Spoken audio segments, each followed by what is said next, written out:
Oke, tes 1, 2, 3. Selamat pagi, Assalamualaikum warahmatullahi wabarakatuh. Untuk mahasiswa yang mengambil mata kuliah elektronika daya, pagi ini kita akan membahas tatap muka ke-7, voltage regulator atau catu daya DC terregulasi.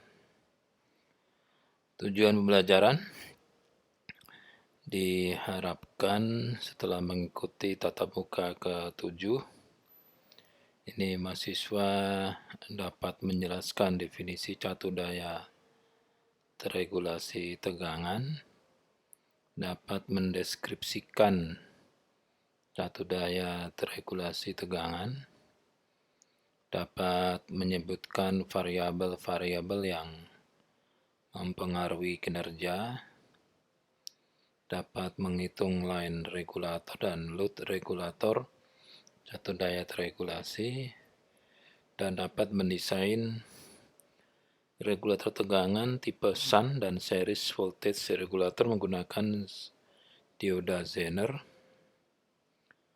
Terus dioda Zener yang dengan penguat arus transistor daya, dan menggunakan IC linear 78XX series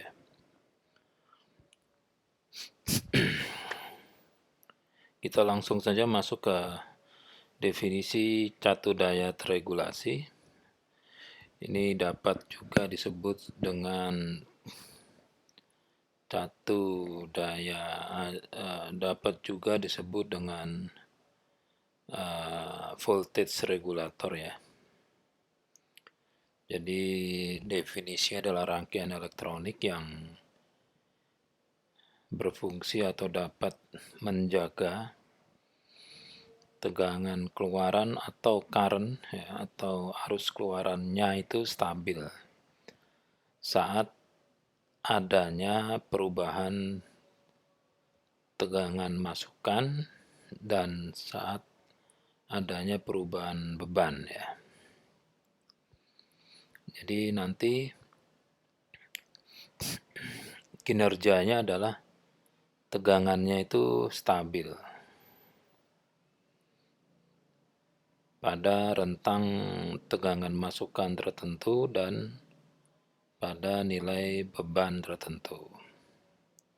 Yang kedua, arusnya yang stabil pada tegangan masukan tertentu dan pada beban tertentu.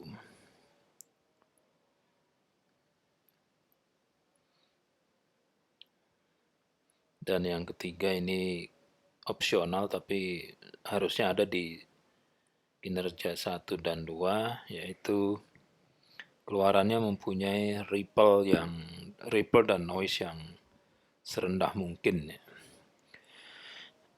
Jadi voltage regulator ini, kalau voltage regulator tegangannya harus stabil tegangannya harus stabil. Jadi kinerja dari voltage regulator ini dipengaruhi oleh banyak variabel. Yang pertama, rentang dari tegangan masukan catu dayanya. Jadi ada yang rentangnya lebar, misalnya ada suatu catu daya terregulasi itu inputnya dapat mempunyai rentang dari 180 volt AC sampai 240 volt AC. Ada juga yang hanya ditulis tegangan masukannya 220 volt AC. Jadi kalau yang tegangan masukannya yang terakhir tadi 220, maka jangan dikasih tegangan masukan di bawah atau di atas 220 gitu. Karena dia mintanya hanya 220. kalau mau tegangannya stabil. Ya agak sulit ya menjaga tegangan masukan tetap di suatu nilai, sedangkan PLN yang ada di lokasi Anda itu 220 kan pada rentang tertentu saja. Kalau pagi ya mungkin mendekati, tapi kalau jam 17 sampai jam 19 itu berpeluang tegangannya di bawah 220. Yang berikutnya arus keluaran ini juga mempengaruhi kinerja. Ada beban ya, Anda bisa bilang beban, Anda bisa bilang arus ya. Jadi ada arus yang tidak konstan karena bebannya juga tidak konstan. Kalau bebannya resistansi, beban resistor itu kan konstan. Tapi kalau bebannya induktor pada motor DC misalnya, itu kan tergantung beban motor DC-nya. Kalau motor DC-nya tidak ada beban ya nanti ilutnya akan kecil. Pada saat ilutnya kecil, nah nanti tegangannya seperti apa? Bisa jadi naik gitu ya. Atau bahkan kalau tidak ada arus, tidak ada beban, tegangannya pasti tidak seperti pada saat ada beban. Terus pembebanan itu akan membuat tegangan keluaran catu daya terregulasi ini akan mempunyai rentang. Itu ya. Jadi misalnya regulator tegangan yang keluarannya 12 volt itu kalau diukur tanpa beban dan ada beban itu akan berbeda. Ripple dan noise, apalagi ini ya ripple. Jadi catu daya terregulasi akan menggunakan salah satu dari full wave rectifier atau half wave rectifier. Walaupun yang sering dipakai yang pertama full wave rectifier, itu pun masih menghasilkan ripple gitu. Sehingga ripple ini akan terus-terusan ada gitu, tidak pernah menjadi murni atau bebas dari ripple, tapi tetap aja ada ripple-nya. Paling tidak pada saat ada arus maksimum. Ya, terus noise ya, noise. Karena rangkaian catu daya terregulasi ini tidak mungkin dinyalakan atau dioperasikan sendirian. Ya, dia itu rangkaiannya itu terhubung dengan jala-jala listrik PLN yang juga digunakan beban-beban induktif, kapasitif atau resistif. Ini juga dapat meningkatkan noise ya, apalagi ada radio electromagnetic field ya, itu akan menghasilkan noise. Tergantung dari cara kerja, prinsip kerja dari catu dayanya gitu. Itu ada noise. Efisiensi ya, daya output dibagi input ya. Jadi semakin efisien ya semakin baik. Terus yang keenam stabilitas ya. Jadi tegangan keluarannya ini bisa berubah ya, berubah dengan orde milivolt itu karena satu dan lain hal. Yang berikutnya transient response. Jadi pada saat tidak ada beban atau bebannya 1 ampere, arus beban 1 ampere, catu daya voltage regulator ini menghasilkan misalnya 5 volt. Pada saat bebannya dinaikkan menjadi 5 ampere, itu nanti 5 voltnya akan turun sebentar, terus setelah itu kembali ke 5. Jadi turun dari 5 menjadi 4,7 selama 1 milisecond, setelah itu kembali lagi ke 5. Nah, ini transient. Semakin cepat, semakin baik. Terus yang ke-8 ini tidak semua power supply punya ya. Jadi proteksi. Proteksi ini banyak sekali, nanti akan dibahas di slide yang berikutnya. Kita bahas yang V input ya. Jadi V input ini mempunyai rentang. Tegangan masukan dari regulator, voltage regulator ini akan mempunyai rentang. Kita lihat dulu rangkaian voltage regulatornya ya. Nah, ini. Jadi ini regulatornya di sini ya. Regulator di sini. Voltage regulator itu ya semuanya ini, tapi bagian subregulatornya di sisi sini. Nah, regulator ini mendapatkan tegangan masukan dari filter atau perata. Nah, perata ini mendapatkan tegangan dari rectifier. Rectifier ini mendapatkan tegangan dari sekunder transformer atau step down transformer. Nah, step down transformer ini mendapat tegangan dari jala-jala listrik. Nah, kita lihat ya. Kalau tegangan listriknya itu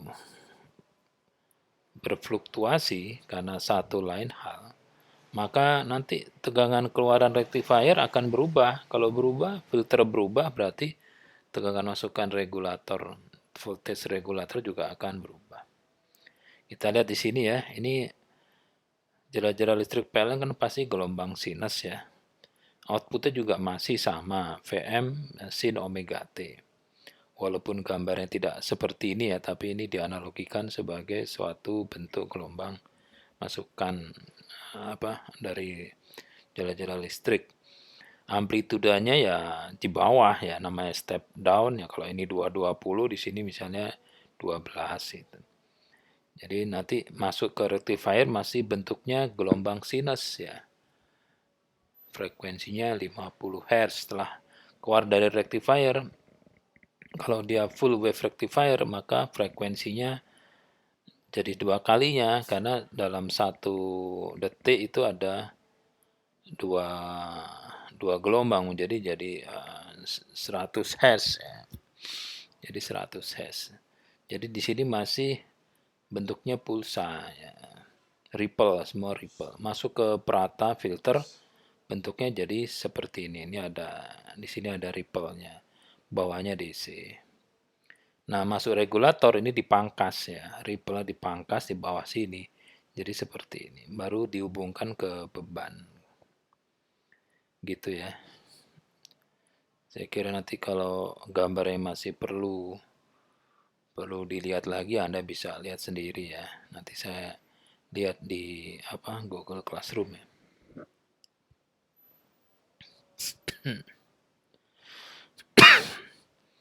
Oke, kembali ke tegangan masukan. Jadi regulator ini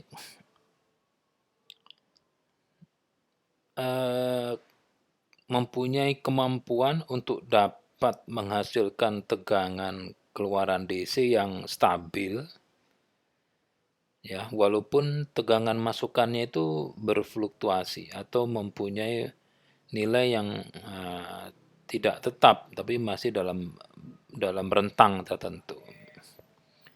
Misalnya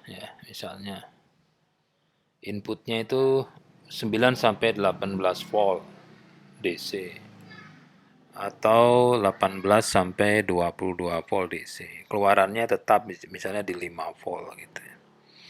Itu rentang tegangan masukan. Jadi kalau nanti Anda mengembangkan suatu voltage regulator, Anda harus memastikan bahwa rentang tegangan masukannya itu berada pada orde yang tidak lebar gitu ya, misalnya 18 sampai 20 volt gitu. Jangan dari 15 sampai 30 gitu ya. Jadi kalau bisa rentangnya sempit gitu. Oke ya. Yang berikutnya adalah arus keluaran. Jadi kemampuan satu daya terregulasi, kemampuan voltage regulator untuk dapat mempertahankan tegangan keluaran saat keluarannya itu berada pada suatu rentang tertentu. Misalnya saat arus keluarannya 4,5 ampere sampai 5 ampere, Vout-nya tetap dapat stabil 3,65 volt.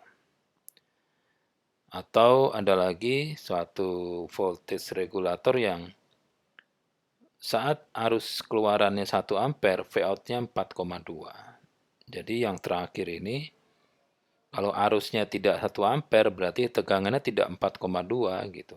Kalau kata tabel kebenarannya. Kan dia bilang, kalau yang pertama ini, Vout-nya akan 3,65 loh. Kalau dikasih beban tertentu sehingga arusnya itu 4,5 ampere sampai 5 ampere. Outputnya 3,65. Jadi kalau arusnya itu di bawah 4,5, misalnya tidak ada arus misalnya, ya Vout-nya tidak akan 3,65, bisa saja lebih besar. Tapi kebalikannya, kalau arusnya itu di atas 5 ampere, misalnya 6 ampere, ya tegangannya tidak 3,65, misalnya ya 3,4 atau 3,3 volt. Nah, ini disebut load regulator ya, load regulator. Nanti ada rumusnya, jadi semakin kecil semakin baik. Jadi load regulator itu menghitungnya adalah dia pakai persen ya. Jadi di sini voltage output saat tidak ada beban. Jadi voltage regulator itu kan akan menghasilkan tegangan. Kalau arusnya tidak ada atau tidak ada arus 0 ampere, tegangannya berapa gitu. Dikurangi tegangan keluaran saat arus maksimum dibagi tegangan keluaran saat arus maksimum dikali 100. Ini persentase. Misalnya suatu catu daya tegangannya itu 3,7 saat arusnya 0 ampere. Tapi begitu dibebani 8 ampere maksimum, maka tegangannya 3,65. Jadi load regulatornya adalah saat tidak ada beban tegangannya berapa? 3,7 ya, sini 3,7 dikurangi tegangan keluaran catu daya saat ada beban maksimum 3,65 ya. 3,7 dikurangi 3,65 dibagi 3,65 dikali 100. Ketemunya 1,4%. Itu load regulatornya. Semakin kecil semakin baik untuk load regulator. Yang berikutnya adalah toleransi tegangan keluaran. Jadi kemampuan regulator untuk menghasilkan tegangan keluaran yang mendekati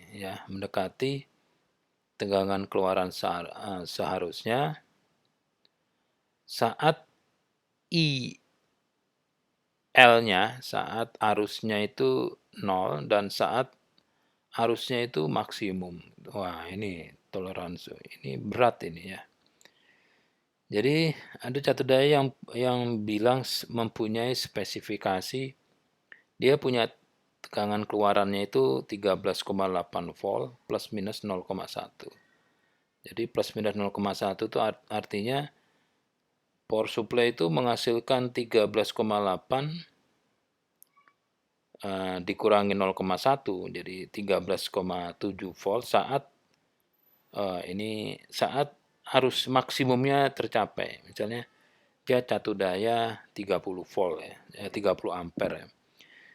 Kalau diputer tegangan keluarannya 13,8 itu saat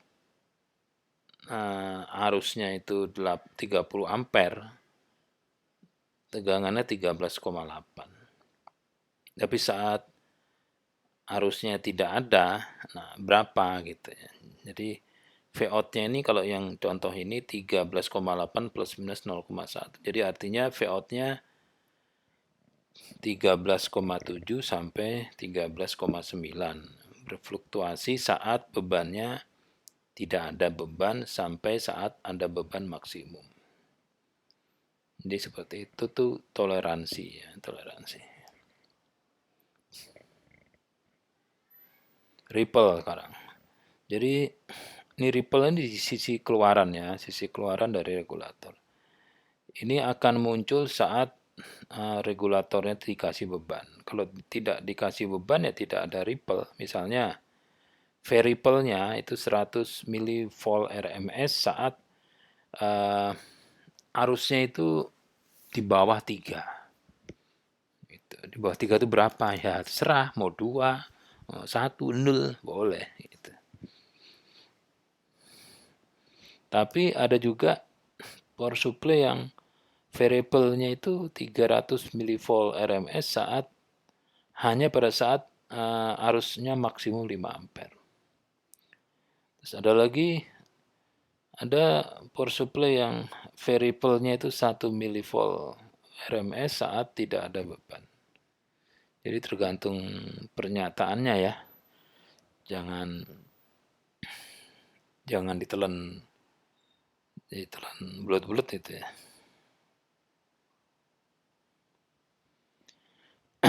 Ini yang berikutnya adalah noise. Jadi kemampuan voltage regulator untuk menghasilkan tegangan keluaran tanpa noise. Jadi noise-nya itu dihitung menggunakan persamaan 10 log dalam kurung VRMS noise dibagi VDC. Jadi misalnya suatu power supply itu saat dikasih beban maksimum 10 ampere gitu ya. Itu dia keluar noise misalnya nah ini tadi ya. Jadi pada saat dikasih beban maksimum dia mempunyai ripple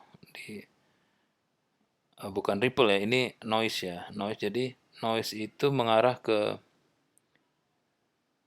sinyal-sinyal yang tidak dikehendaki masuk ke rangkaian sehingga dia akan keluar di sisi keluaran. Misalnya dari pembangkit listrik, ada pemancar FM, ada gelombang elektromagnetik ya. Ada macam-macam lah ya. Ini level noise-nya 10 mV RMS, tapi pada saat satu dayanya itu diberi beban maksimum. Keluarannya 3,65, sehingga noise-nya 20 log. Ya, VRMS noise-nya berapa? Ya, Anda ukur menggunakan osiloskop. Tegangan keluarannya 3,65 tadi, 3,65 DC itu dilihat menggunakan osiloskop. Amplitudanya disetting sampai yang per kotak itu volt per div-nya itu sampai katakanlah 5 mV per div ya. Per division, jadi kelihatan noise-nya. Jadi 20 log 10 mV RMS dibagi 3,65. Ketemu minus 51 dB. Jadi noise ini akan semakin kecil noise-nya, dB-nya juga semakin minus ya. Nah, jenis noise ini banyak ya, ripple noise, line noise, load noise, thermal noise, switching noise, EMI record ya, bukan EMI record ya, ini EMI electromagnetic interference ya, EMI. Karena ada label EMI ya, EMI record ya. Jadi noise-nya banyak sekali gitu ya. Jadi kalau mau tidak ada noise ya rangkaian catu daya terregulasinya itu harus dimasukkan dalam casing aluminium, dan aluminium itu dikasih kabel ke ground sehingga seperti sangkar Faraday. Itu noise. Loh, tadi ripple belum? Nih ripple. Tadi ripple udah ya, noise udah. Efisiensi, nah efisiensi itu ya persamaannya P out DC dibagi P in AC. Kalau dia catu daya terregulasinya itu DC to DC converter, ya berarti P out DC dibagi P in DC. Jadi kalau semakin besar nilainya mendekati 100%, berarti semakin baik itu catu dayanya. Jadi jangan beli atau mendesain catu daya yang efisiensinya rendah gitu. Tapi kalau itu memang bagi Anda itu solusi yang bijak, ya silahkan ya. Jangan terpengaruh ya dengan efisiensi. Mau punya saya sendiri, mau tidak efisien juga nggak apa-apa gitu ya. Daripada nggak ada ya. Nah, ini stabilitas, jadi kemampuan voltage regulator atau catu daya terregulasi untuk menghasilkan tegangan keluaran stabil saat terjadinya perubahan tegangan masukan. Yang pertama nih disebut line regulator ya, line regulator. Semakin mendekat 0 milivolt atau 0% akan semakin baik. Nah, ini persamaannya adalah rentang perubahan V output dibagi rentang perubahan V input dikali 100. Misalnya saat V in-nya berubah dari 210 ke 220, V out-nya berubah dari 3,65 ke 3,7, sehingga line regulatornya adalah 3,7 ya, rentang perubahan V output 3,7 dikurangi 3,65 dibagi rentang perubahan V in 220 volt AC dikurangi 210, ketemu ya 0,5%. Itu line regulator. Kalau V in-nya DC ya tinggal dimasukkan aja tegangan masukannya gitu. Yang berikutnya adalah transient response, respon transient ya. Jadi kemampuan regulator untuk pulih ya, atau kembali ke keadaan steady state ya. Ini istilah-istilah teknik pengendali ya. Masih ingat mata kuliah teknik pengendali apa dosennya? Dari perubahan V input dan dari perubahan beban. Misalnya ya, regulator ini memerlukan 100 milisecond untuk membuat V out-nya kembali menjadi 12 volt setelah terjadinya perubahan masukan dari 220 volt AC ke 218. Jadi pertama ya, tegangan masukan power supply-nya itu 220 volt. Tegangan keluarannya 12 volt. Terus tiba-tiba tegangan masukannya itu turun menjadi 218 volt. Itu outputnya enggak 12 volt DC, turun di bawah 12. Tetapi setelah 100 milisecond, V out-nya tuh kembali menjadi 12 volt. Itu namanya transient response. Jadi waktu yang dipakai merespon gitu. Jadi kalau misalnya Anda berdiri ya, Anda duduk terus dipanggil, "Woi." Nah, misalnya 2 detik Anda nengok, itu respon Anda 2 detik gitu. Misalnya ada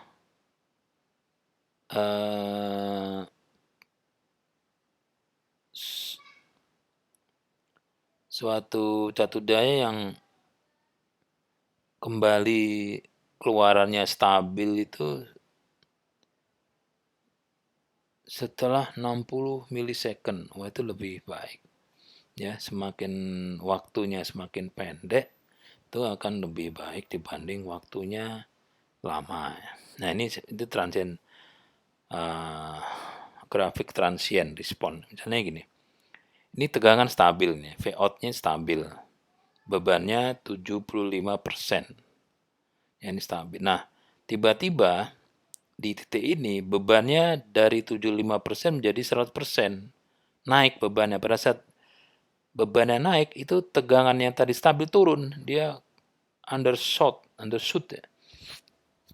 Turun tegangannya. Setelah turun, terus aktif ya, mekanisme regulasi tegangannya aktif, terus dia recovery menuju tegangan seperti sebelumnya. Nah, di sini itu disebut transient recovery time. Waktu untuk rangkaian dapat kembali selamat. Nah, setelah itu tegangan keluaran stabil. Nah, pada saat sampai T2, di sini T2, itu bebannya diturunkan jadi 75% lagi. Nah, pada saat beban diturunkan, tegangannya akan naik. Karena ini kan bergetar ini dipertahankan naik, udah mendekati stabil, tapi masih naik ya. Ini ngedrive ya, artinya algoritmanya lagi jalan gitu ya. Tiba-tiba bebannya lepas 25%. Ini tegangannya akan naik, overshoot di atas, setelah itu kembali normal. Jadi maksudnya dari beban 75 ke 100 ini ada recovery, terus dari beban 100 ke 75 juga ada recovery. Nah, recovery itu semakin cepat semakin baik ya. Nggak apa-apa juga gitu ya. Nggak apa-apa juga. Itu juga nggak dirasakan oleh beban ya. Sebentar, misalkanlah 100 milisecond itu Anda juga nggak ngerasa. Nah, proteksi ini yang membuat catu daya regulasi itu mempunyai harga yang lebih tinggi. Mahal maksudnya. Jadi misalnya catu daya itu harus mempunyai kemampuan untuk selamat. Selamat dari apa? Nah, selamat dari over voltage. Misalnya, Anda mempunyai catu daya terregulasi keluarannya 12 volt 10 ampere. Kalau dihubungkan terus-menerus ke suatu rangkaian yang tegangan masukannya 12 volt 8 ampere itu tidak ada masalah. Tapi bisa saja karena satu lain hal itu ada subsistem di catu dayanya yang terus tidak berfungsi. Tapi tidak berfungsinya itu mengakibatkan tegangan keluarannya tidak 12 tadi jadi 60 gitu. Nah, kalau tegangan keluarannya tadi 12 terus naik ya. Naik jadi 60 misalnya. Itu seharusnya ada sistem yang membuat keluarannya itu dilepas gitu dengan beban supaya melindungi beban. Ini power supply itu bukan hanya mensuplai tapi juga melindungi. Jadi misalnya over voltage protection itu aktif saat V-out-nya lebih besar dari 3,7. Harus ada mekanisme seperti itu sehingga apa? Nah, sehingga rangkaiannya selamat gitu ya. Tapi ya mahal karena ada tambahan komponen gitu ya. Yang berikutnya adalah selamat dari overcurrent gitu. Misalnya power supply itu menghasilkan 100 ampere. Tapi tiba-tiba karena salah pencet atau bagaimana harusnya naik jadi 110 ampere. Nah, kalau naik tambahan 10 ampere ini bisa mengakibatkan bebannya itu bisa berubah ya. Atau bahkan catu daya akan rusak. Nah, untuk mencegah hal-hal tersebut, maka harus ada overcurrent protection yang akan aktif saat IL-nya melebihi IL max. Caranya bagaimana? Ya melepas tegangan itu ke beban. Menggunakan relay kayak menggunakan saklar apa gitu, bebas. Nah, ini kalau menggunakan sistem berbasis Arduino kan lebih mudah ya. Terus selamat dari short circuit ya. Short circuit itu kejadian saat kabel positif dan kabel ground di sisi keluaran rangkaian catu daya itu secara sengaja atau tidak sengaja short. Nah, ini dampaknya seperti overcurrent, tapi kalau overcurrent itu kan naiknya melebihi ya 1 sampai sekian %. Kalau ini langsung nol ya. Bukan over voltage, under voltage, tegangan jadi nol, arusnya besar. Wah, ini mengakibatkan kerusakan ya, kerusakan di sisi catu daya. Ini harus dibuat mekanisme keluar selamatnya bagaimana. Banyak rangkaiannya. Thermal shutdown. Nah, ini thermal shutdown ini suatu fenomena yang tidak bisa lepas dari catu daya. Kalau catu daya itu sedang bekerja maksimum, dia akan mendisipasi daya ya, dalam bentuk panas. Nah, panas ini biasanya akan diserap dan dilepas ke udara melalui kisi-kisi pendingin dan mekanisme aliran udara. Tapi kalau salah satunya tidak berfungsi, maka pemanasan internal ya dalam junction di switching devices itu dapat melonjak cepat ya menjadi misalnya di atas 85 derajat Celcius. Ini cukup untuk membuat lebur junctionnya itu rusak jadi. Sehingga power supply itu harus mempunyai protection thermal. Jadi kalau suhunya sudah melebihi sekian derajat Celcius, maka ya harus diputus itu dari beban atau diputus dari sumber. Intinya supaya selamat lah. Terus ada surge. Surge ini peningkatan tegangan masukan sampai sekian puluh kali lipat dalam waktu cepat. Nah, jadi misalnya kalau waktu saya kerja dulu ya di pabrik yang mendesain catu daya, switching atau apapun itu sebelum dilepas ya QC, tes QC-nya itu per 100 pieces ya, per 100 pieces catu daya itu dihubungkan ke tegangan listrik yang tegangannya itu 1000 volt gitu, dalam waktu sekian milisecond. Jadi ada timernya ya, di setting misalnya 100 milisecond terus dinyalakan. Dari 100 itu yang selamat 98 ya, 99, 97. Sisanya meledak ya. Ya meledak ya dikebuang. Nah, kalau yang lainnya itu 98 tidak ada bau ya, tidak ada kerusakan, tidak meleleh terus diuji masih tetap, baru dikasih label QC pas surge sampai 1000 volt 100 milisecond. Tapi ya enggak banyak ya. Itu khususnya dipakai di jala-jala listrik PLN yang bersamaan itu dipakai oleh industri di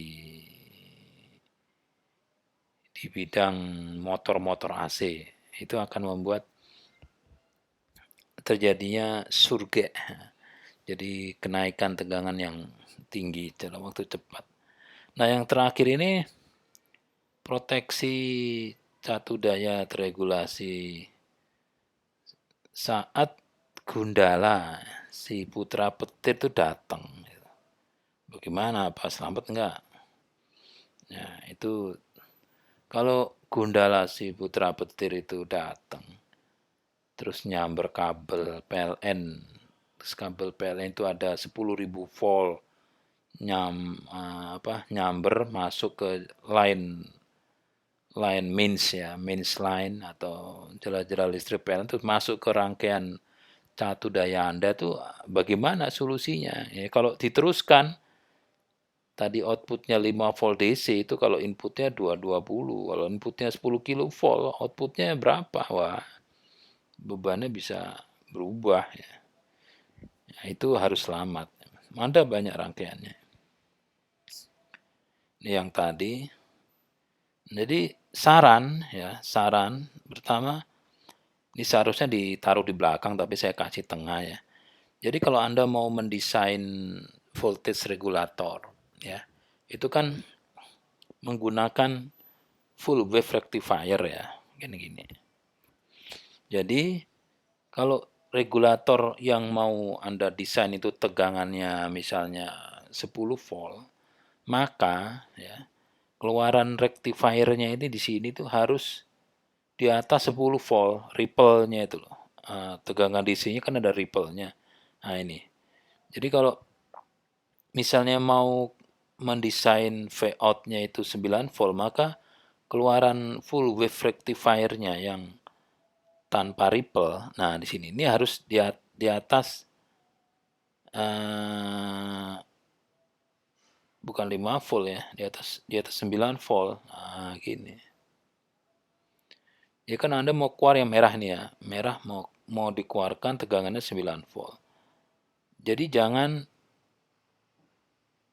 ini seperti ini nih, ini kan 12 ya. 12 volt ada ripple. Jangan nanti keluarannya 12 gitu loh. Kalau V inputnya 12 volt dengan ripple, 12 volt DC ada ripple, terus tegangan regulator voltage-nya juga 12, nanti tegangan keluaran regulator tegangan juga ada ripple-nya gitu.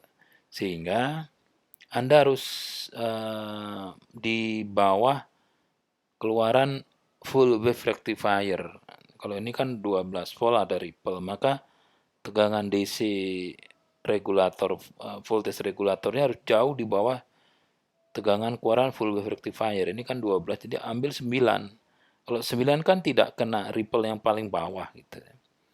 Jadi kalau Anda itu membuat kue lapis ya, 20 kali 20 cm, itu pada saat dikeluarkan dari loyangnya itu kan pinggir 4 sisinya itu kan tidak rata ya. Tidak rata itu ripple-nya lah, supaya Anda mendapatkan potongan kue lapis yang potongannya itu rapi ya. Jangan sampai menggunakan empat sisi yang ada ripple-nya tadi. Jadi dipotong dulu. Jadi sisi-sisi yang tidak rapi itu dipotong dulu gitu. Atau ini di bawah 9 misalnya 7 atau 6 atau 5. Kalau 5 itu akan lebih baik lagi kan kalau 5 di sini kan nggak mungkin dari ripple, kan ripple-nya di sini gitu ya. Itu seperti itu. Tapi jangan percaya saya ya. Anda harus mencoba desain Anda itu di simulator gitu. Kalau simulatornya sudah mendekati sesuai dengan rencana, hasil rancangan ya baru Anda konkretkan gitu. Anda buktikan sendiri menggunakan rangkaian gitu. Di protobot kayak apa kayak gitu ya. Oke, ini untuk menekan noise ya, noise dari electromagnetic interference EMI, si EMI record ya. Jadi di line masukan itu dikasih kayak begini. Ini dari PLN. Nah, ini masuk ke inputnya step down. Nah, ini di sini nih. Jadi ini kan tuh AC line ya. Ini dikasih EMI filter gitu. Dikasih ini filter. Kalau di sini boleh nggak? Boleh, di sini boleh ya, di sini boleh. Nah, ini dikasih EMI filter. EMI filter seperti ini. Bisa beli, tinggal beli di Bukalapak, Shopee, Topet itu ada. Ini menggunakan filter pasif.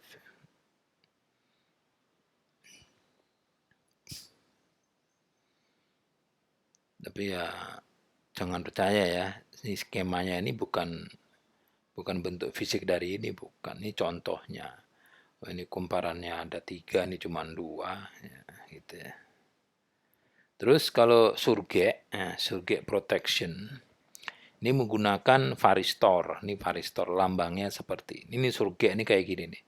Jadi ini tegangan masukannya ya. Tiba-tiba nih dalam waktu yang pendek ini naik tinggi gitu ya. Namanya voltage surge. Ini bisa sampai 1 kilovolt gitu. Nah, ini fuse ya, FB fuse. Fuse itu ada yang S, slow SB, sama FB. Kalau fuse yang SB itu slow blow. Blow-nya itu slow. Ada juga yang FB fast blow. Yang ini yang harus yang karena di sisi masukan harus fast blow. Fast blow. Ini si varistor. Jadi kalau di sini tegangannya masih di bawah 250, maka si varistor ini resistansinya tinggi. Tapi kalau di atas 1000 resistansi rendah. Kalau rendah ini akan disortkan ke ground. Kalau disortkan ke ground,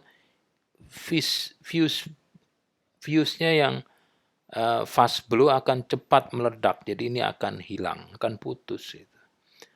Jadi ini juga gosong, nih varistornya gosong, fuse-nya hilang. Begitu Anda lihat kok power supply saya mati, ternyata di ujungnya fuse-nya putus.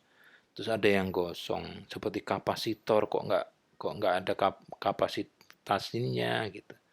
Terus Anda ganti fuse-nya tapi kapasitornya tidak diganti. Nah, padahal ini varistor gitu ya. Variabel resistor sesuai dengan tegangan. Nah, sehingga kalau nanti ada surge lagi ya berantakan. Jadi kalau ini tidak ada, maka tegangan yang 1 kV akan masuk ke beban. Wah, udah berantakan itu. Nah, kalau masih ada dioda suppressor, transient voltage suppressor, ini diodanya seperti ini. Jadi ini ada lagi nih peluangnya. Jadi kalau tegangannya tinggi, dimasuk induktor, masuk ke dioda suppressor. Jadi diodanya akan ini short ya. Kalau ini short masuk ke tembus ke sini, maka ini akan rusak juga gitu ya. Jadi intinya proteksi tegangan tinggi itu supaya tidak ke beban gitu. Supaya ke ground. Kalau ke ground yang rusak fuse-nya gitu. Ini fuse-nya rusak. Jadi kalau nanti diganti ya fuse-nya yang juga diganti ya. Jangan hanya varistor sama dioda transient voltage suppressornya saja yang diganti gitu. Itu caranya. Untuk proteksinya seperti itu. Oke, sekarang yang berikutnya untuk menekan ripple ya. Menekan ripple ini menggunakan rangkaian filter ya, menggunakan rangkaian filter. Ada ripple filter T-section. Ini T-section, T-nya itu dibentuk dari huruf T-nya itu yang ini L, L1, L2 ini kapasitor kan seperti huruf T ya. Jadi ini masukan inputnya itu dari sini nih, dari keluaran rectifier, outputnya masuk ke regulator. Ini T-section. Terus ada juga yang P-section, P ya, P-section. Seksi P, ini seksi T. Huruf T ini huruf P. P ya, 3014. Di sini C1, L1, C2. Gitu. Ini semua kalau mau di sini juga ada lagi. Dikasih lagi kapasitor C1 masuk ke L1, di sini C2 masuk ke L2, masuk ke C3. Semakin banyak low pass filter yang seperti ini, ripple-nya akan semakin ditekan. Tapi harganya jadi naik itu power supply-nya. Anda akan jarang melihat power supply yang ada T section dan P section, kecuali rangkaian-rangkaian catu daya yang harganya memang tinggi. Oke, yang berikutnya adalah regulator, voltage regulator. Di sini ada banyak jenisnya. Ya, semuanya menggunakan keluaran full wave rectifier. Dibagi menjadi ada regulator linear, ya. Jadi biasanya menggunakan komponen pasif aktif, IC menggunakan full wave rectifier pakai trafo. Itu regulator linear. Ada yang berikutnya regulator switching, ya, switching. Jadi switching ini untuk beban-beban yang tidak memerlukan ripple-ripple yang rendah, ya gitu. Yang ketiga ada programmable regulator. Jadi kalau yang switching regulator ini regulasinya menggunakan switching, jadi mengendalikan tegangan masukannya, mengendalikan tegangan keluarannya dan arus keluarannya menggunakan switching. Nanti dia akan menghasilkan noise switchingnya itu. Kalau frekuensinya yang dipakai untuk switching 150 kHz, berarti nanti ada noise 150 kHz. Yang berikutnya adalah regulator programmable, jadi tegangannya dapat diprogram. Ada regulator yang dapat diatur. Ada regulator precision untuk rangkaian-rangkaian yang memerlukan tegangan referensi yang tepat, misalnya tegangan referensinya 1,2345678 volt gitu. Wah. Terus ada juga regulator yang tegangan tinggi, high voltage regulator. Jadi nanti yang dibahas di mata kuliah elektronika Dahyong ini hanya regulator linear dan regulator switching saja. Dan di regulator 1 dan 2 itu maksudnya linear dan switching. Ini ada dua mode, ya, ada dua mode. Yang pertama sumber tegangan konstan atau constant voltage, jadi artinya tegangan keluarannya dijamin stabil di suatu nilai dan beban tertentu. Jadi nanti bebannya dihubungkan secara paralel. Yang kedua adalah regulator arus konstan atau current konstan. Jadi yang dijamin konstan itu arusnya. Tegangannya ya jangan ditanya. Kalau yang pertama tadi kan yang dijaga konstan voltage, ya. Voltage-nya konstan. Jadi sumber tegangan konstan. Arusnya ya nggak konstan gitu. Yang dijaga kan tegangannya. Tegangan keluarannya berapa? 12 volt. Dijamin tegangannya 12 volt. Arusnya ya pada rentang tertentu. 0 sampai 12, 0 sampai 20 ampere, tegangannya masih 12 volt gitu. Di atas 20 ampere ya tegangannya turun itu ya.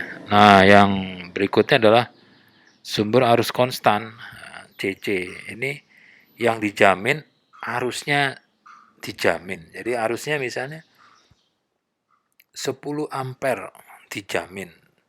Tegangannya ya berfluktuasi dari mendekati 0 sampai mendekati misalnya 30 volt gitu. Ini nanti dihubungkan seri dengan beban. Nah, kita lihat ya. Masuk ke voltage regulator linear. Ini fungsinya menghasilkan tegangan keluaran tetap atau fix ya. Dengan menggunakan komponen pasif, komponen aktif, dengan iot yang terbatas. Jadi terbatas ya. Jadi nanti menggunakan dioda Zener, menggunakan transistor daya, dan menggunakan IC regulator 78 series ya. Ini dibagi menjadi dua, series voltage regulator, jadi tegangannya stabil, dan sun voltage regulator. Tapi yang ini harusnya dibatasi, ya, daya rendah. Jadi untuk daya rendah ya pakai sun voltage regulator. Ini yang series ya, series voltage regulator. Jadi tidak ada R, tidak ada RS, R pembatas arus. Sedangkan yang sun ini ada RS-nya. Nih RS ini mengakibatkan ya,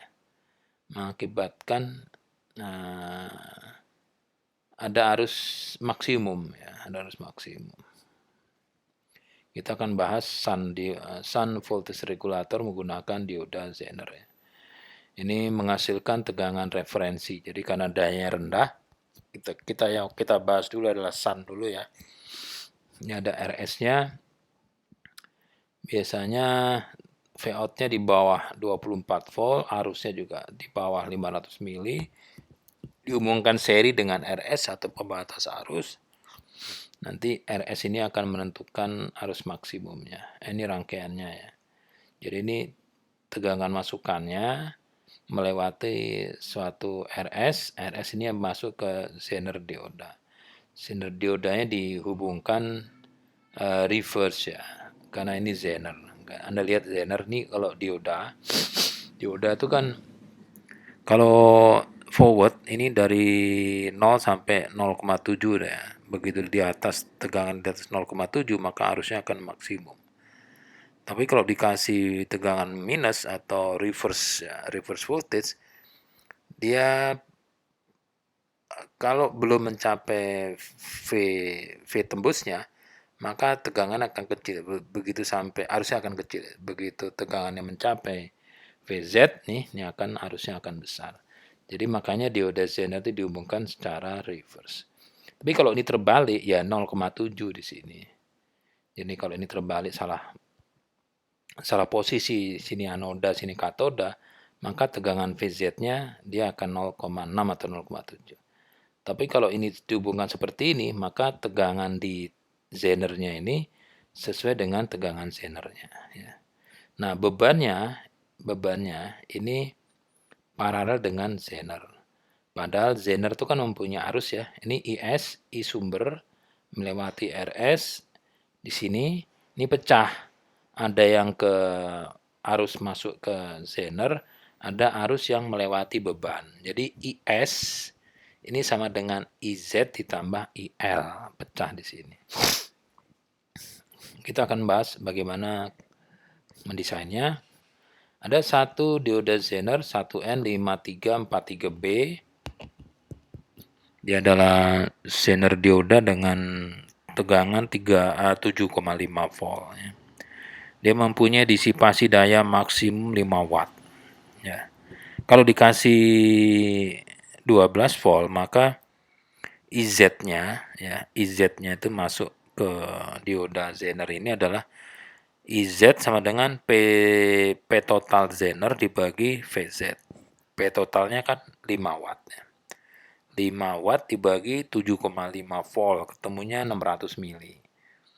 Jadi kalau dioda Zener 7,5 dikasih tegangan 12 volt, maka dengan daya 5 watt, maka arus maksimumnya adalah 600 mili yang masuk ke dioda Zener.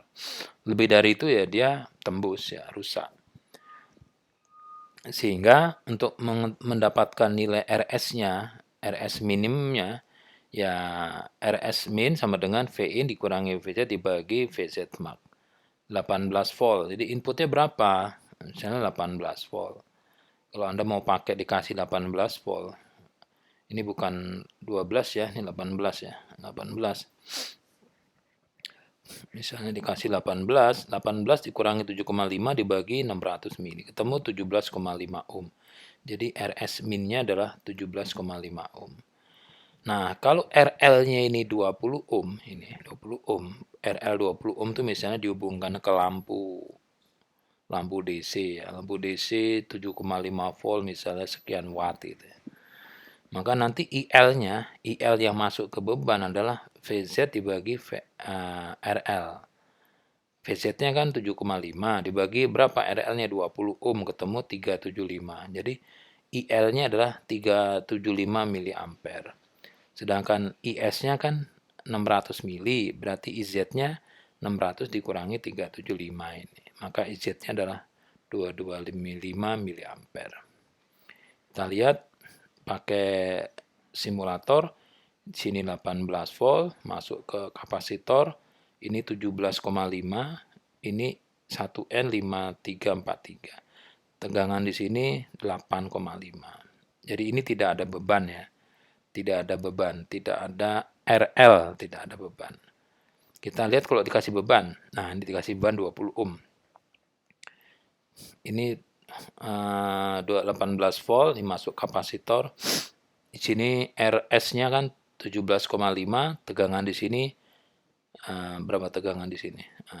Ini tegangan di sini 7,5. Harusnya 378. Ini minus karena arahnya ke sana ya. Kalau dibalik 375. Nah, di sini kalau dikasih beban 20 ohm ketemunya arusnya 378 mili. Nah, ini 18 volt. Udah terbukti benar ya. Ini 7,5 sesuai dengan diodanya. Arusnya 378. Ini berapa ini? Nah, 375, beda dikit lah ya. Sama aja. Oke. Jadi load regulatornya saat tidak ada beban 8,05 dikurangi saat ada beban 7,57 dibagi 7,57 kali 100. Jadi load regulator dari Zener dioda voltage regulator ini 6%. Nah, kita lihat di sini sama ya, line regulatornya ini pada saat dikasih 18 ohm tegangannya 7,5, pada saat dikasih beban 10 mega ohm artinya tanpa beban 8,05, sehingga ya sama aja nih ya. Nah, ini misalnya seperti ini cara apa mengimplementasikan di rangkaian. Jadi ini trafo step down ya, tegangan masukan dari PLN, ini masuk ke ini keluaran dari sekundernya, ini sampai 6 volt ya, 6 volt RMS, ini masuk rectifier, masuk ke perata. Ini ada LED yang merah ya, ini pembatas arus supaya LED-nya tidak rusak dan masih nyala. Ini supaya pengguna bisa tahu bahwa ada tegangan keluaran masuk ke dioda silikon untuk memastikan bahwa yang ke sana itu hanya tegangan di atas 0. Jadi nanti tegangan di sini kurang 0,6 ya. Ini masuk RS, tegangan resistansi seri. Ini masuk dioda Zener 3,3. Dikasih kapasitor ya. Yang tadi kan tidak ada kapasitor. Untuk memastikan bahwa ripple-nya tidak ada. Maka keluarannya diduga kuat sesuai dengan dioda Zener-nya 3,3. Ini tanpa beban ya. Kalau kasih beban mungkin akan turun. Jadi inputnya saja di sini 6 volt dikurangi 0,6 di bawah jadi dia masih di bawah inputnya kan. Jangan sampai ini 6 volt, ini 6 volt gitu ya. Nanti akan ada ripple. Jadi tegangan kerja dari Zener dioda yang ada dijual itu 2,4, 2,7, 3 volt, 3,3, 3,6, 3,9, 4,3, 7,4, 5,1, 5,6, 6,2, 6,8, 7,5, 8,2, 9,1, 10, 11, 12, 13, 15, 16, 18, 20, 22, 24, dan seterusnya sampai 47. Kalau tidak ada ya terpaksa Anda harus menghubungkan Zener dengan dioda silikon ya, supaya menaikkan tegangannya jadi 0,6. Ini yang tersedia loh ya, gitu ya. Nah, sekarang masuk ke tadi kan Sun voltage regulator.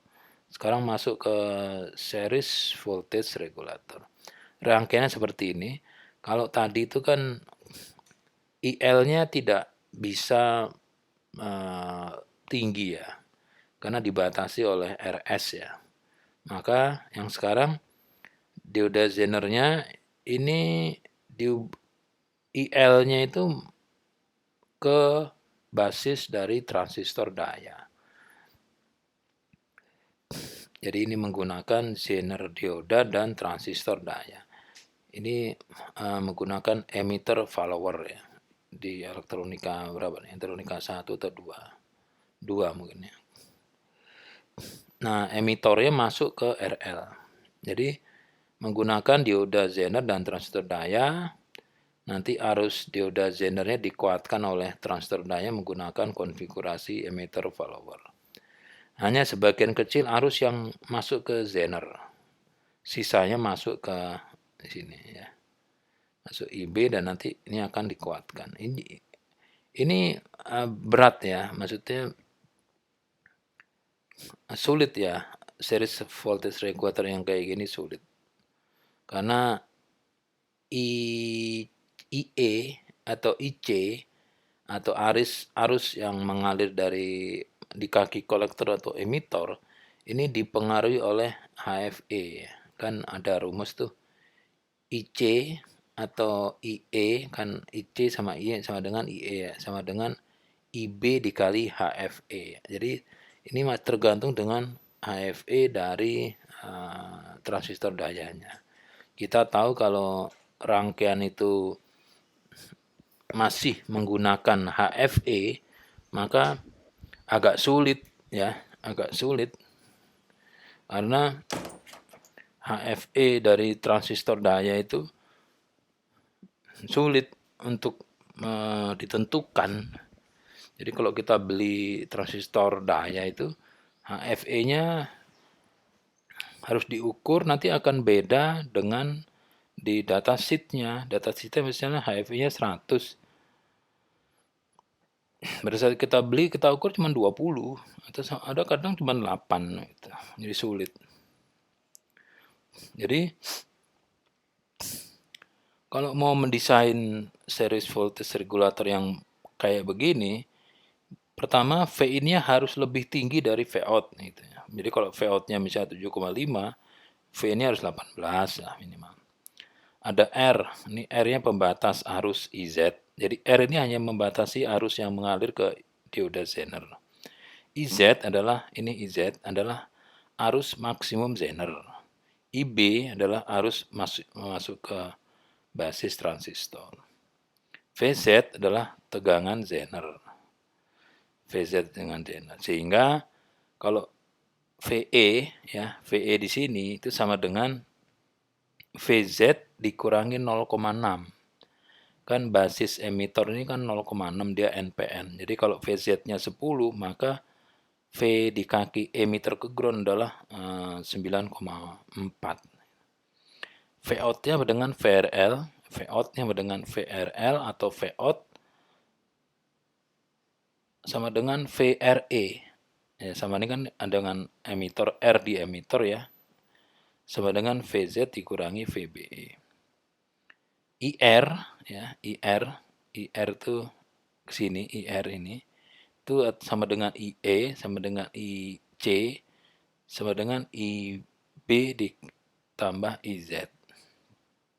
IR tuh mana? Oh ini IR, VR. IR ini di sini, IR dengan IB tambah IZ. Nah, IC-nya yang tadi saya bilang, IC sama dengan IB dikali VBE dikali IC sama dengan IB dikali VBE. IC sama dengan IB kali HFE. Jadi IB ini akan menentukan arus kolektor. Jadi arus kolektor ini sama dengan IC sama dengan HFE dikali IB. Nah, ini yang saya bilang sulit. Jadi arus kolektor atau arus emitor atau arus load ini dipengaruhi oleh nilai VBE. VBE-nya ya, nilai VBE-nya ini ditentukan oleh IB. Nah, sulit jadinya seperti ini. Jadi kita coba ya, coba bikin. Pertama kita menggunakan Deodazener yang tadi ya, 7,5. V-nya kita bikin 18 volt. VB-nya kan 0,6. PZ-nya 5 watt. Jadi IZ mark-nya yang masuk ke Deodazener dengan P total Zener dibagi VZ. P total Zener kan 5 watt. Dibagi VZ-nya 7,5. Cuma dengan 600 mA. Sehingga IZ-nya itu bisa di atas 0 mili sampai maksimum 600 mili. Anda tinggal pilih mau pakai berapa IZ-nya itu. Pokoknya harus ada ya. Sekarang kalau bebannya itu adalah lampu atau apapun dengan resistansi 10 ohm, maka IE-nya harus IE atau IC sama dengan Vout dibagi RL. Vout-nya kan VZ dikurangi VBE. VZ-nya 7,5 dikurangi 0,6 dibagi RL. RL-nya kan, nah ini RL-nya bukan 100 ohm, ini 10 ohm. Nah, RL 10 ohm. Berapa ini? Mbak kita, kalau ini 100 berarti ini seperti ini dong ya. Jika IB-nya 10 mili, ya, IB-nya 10 mili, ini, maka IR-nya sama dengan IB plus IZ. Ya. IB-nya itu 10, IZ-nya mau berapa? Misalnya, pokoknya IR-nya itu IB plus I sama dengan 200 mili. Pokoknya di bawah 600. Sehingga IR-nya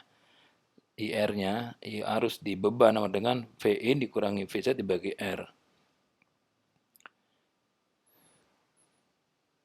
Nah, ini masih saya pakai 0 dulu ya. Ini dikurangi 1 dulu. Karena ini udah menyangkut rangkaian di simulator ya. Kita lihat nanti kalau RL-nya 10 ya, RL-nya 10 ohm ini. Kita pakai ini dulu aja ya, karena ini PowerPoint-nya sudah dibuat untuk RL 10 ohm dan R-nya itu 52,5. Kita lihat ya. Nah ini 18 volt. Ini R1-nya 52,5, sama ya, 52,5. RL-nya 10 ohm. Nah ini RL-nya 10 ohm. Jadi kita lihat ternyata di sini 7,5. Mana di sini? Di sini tidak terlihat tegangannya, tapi di sini 6,73. Ya, di sini nih. Di sini 6,73 sama dengan 6,93 6,9 ya di sini. Ternyata keluarannya hanya 6,73 kalau dikasih beban 10 ohm. Gitu ya. Sekarang kalau dikasih beban, tidak dikasih beban tuh maksudnya dikasih beban 10 mega. Masih ya, R-nya 52,5. Maka tegangan di sini 7,5 ya, tegangan di VZ 7,5, tegangan di beban itu 7,1, 12 ya. Sehingga nanti load regulatornya saat tidak ada beban tegangan keluarannya 7,1, saat dikasih beban tegangannya 6,7 dibagi 0,7 ketemu 6%. Itu load regulatornya 6%. Kalau line regulatornya saat V-nya 18 volt, Vout-nya 6,73. Saat V-nya 20 volt, Vout-nya 6,9. Ini 20 volt, Bu. 18. Oh, tidak ada yang 20 ya. Ada yang kelupaan. Oke. Jadi ini sudah dicoba pada saat V-nya 20 volt, V-out-nya 6,79. Jadi ternyata kecil ya. Jadi line regulatornya saat dikasih beban 6,79, saat tegangan 20 itu 6,79 dikurangi saat tegangan 18 6,73 dibagi perubahan tegangan masukannya 20 dikurangi 18 ketemu 3%, jadi lebih baik ya.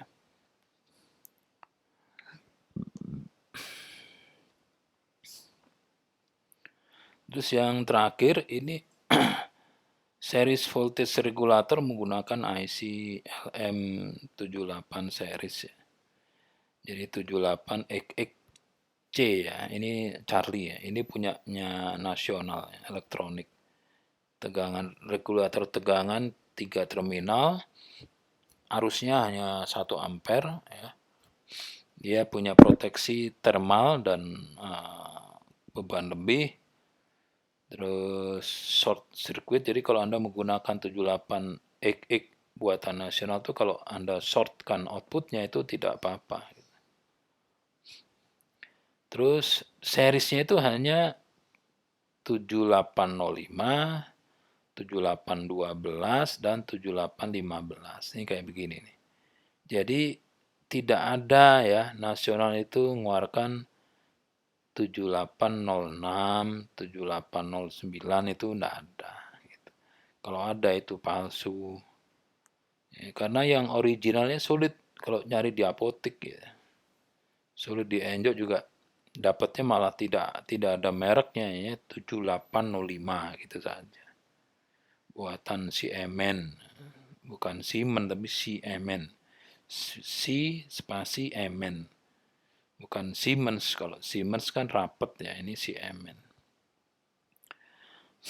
Spek 7805 kayak begini nih kalau model SMD ya. Ini kalau TO220 ini in ground out ya, in ground out.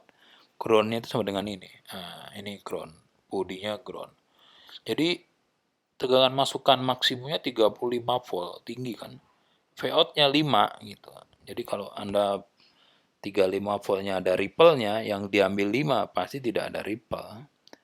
Terus kata datasheet-nya itu mempunyai line regulator.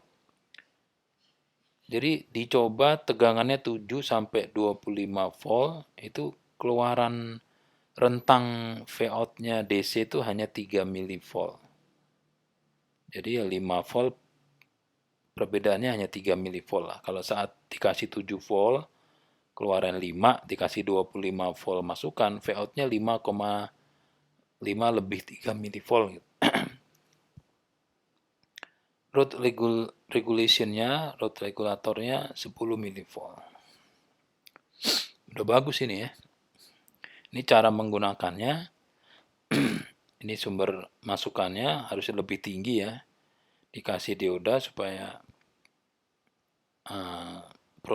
proteksi ya, supaya selalu positif yang ke sini. Nah, ini ada kapasitor internal dan kapasitor output. Ini mesti ada ya, pastikan ada. Ya, nilainya lebih tinggi yang C1. Terus di sini di ujungnya dikasih indikator kalau tegangan keluaran dari 7805C-nya ada. Gitu. Nggak dikasih juga nggak apa-apa, gitu. Tapi Anda nanti bingung kalau tegangannya keluar apa enggak ya. Gitu. Nah, kalau dalam rangkaian fullnya, ini ada fuse, ini ada step down transformer 9 volt 1 ampere. Ini full rectifier bridge ya. Outputnya dikasih perata 220 mikro masuk ke 7805. Inputnya kan menggunakan perata yang di rectifier, outputnya lebih kecil ya. Ada dioda. Terus ini ada dioda kalau supaya mencegah adanya tegangan over ya. Sini ada LED. Ini referensi yang dipakai di PowerPoint yang saat ini. Sudah habis. Jadi itu saja teman-teman. Masih ada kekurangan, Anda bisa cari sendiri yang benar ya. Untuk persamaan ini ya. Ini 10 ohm ya. 10 ohm, tapi di sini 100 ohm ya. Nah, ini 100 ohm. Jadi coba dicari sendiri ya. Nah, cari sendiri. Jadi nilainya nih masih perlu ya.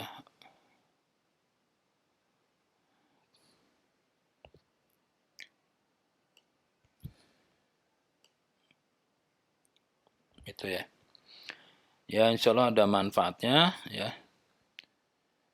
Untuk minggu depan atau tatap muka yang berikutnya itu masuk ke